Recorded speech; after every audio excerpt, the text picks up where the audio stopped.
վերջո ուր ենք հասնելու։ Հիմա որոշ տեղություններ են շրջանառվում, որ ընդդիմադիր տեխնացուների ցուցակներում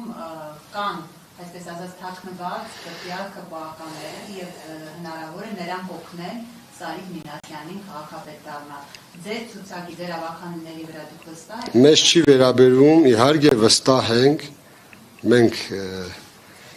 եթե վստահ չլինենք, չենք մտնելու այս պայքարի մեջ, մեր թիմը շատ լավն է, մեր երիտասարդները հիանալի են, անգամ բռնաճնշումների օր ինքնակազմակերպվեցին եւ փողոցային պայքարի միջոցով ցույց տվեցին, որ իրենք կարող է կոդրվեն, նաեւ իշխանություններին մեսիջ տվեցին, որ որևիցե պարագայում իրանք կոդրվողը չեն, իսկ այդպիսի թիմից ակնկալել որևիցե դավաճանական քայլ, հենց դա է դավաճանական մոտեցում։ Ես օգտվելով առիթից նաև շնորհակալություն եմ հայտնում բոլոր գյումրեցիներին, բոլոր ընդդիմադիր միավորներին, քվե տված գյումրեցիներին, որ հենց միացան մեր կոչին եւ ձայնը տվեցին ընդդիմադիր ուժերին, առավելագույն ձայնը։ Շնորհակալ ենք նաև Մայր Հայաստան շարժմանը, Մայր Հայաստան շարժման առաջնորդ Անդրանիկ Թևանյանին, ով նաև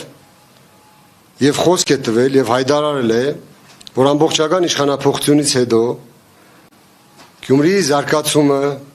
իր համար եւ Մայր Հայաստան շարժման համար լինելու է առաջի պլան։ Եվ այս ամբողջ գործընթացի ընթացքում բազմիցս մենք ապացուցեցինք գյումրեցիներին, որ մենք որևիցե ակնկալիք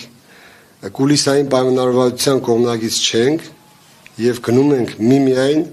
պաշտպանելու գյումրեցիների շահերը եւ մեր մանդատները օգտագործելու այն քաղաքացիների համար, որոնց իրավունքները քաղաքապետարանում ընդհանրապես գից կառույցներում եւ քաղաքում ոտնահարվելու են։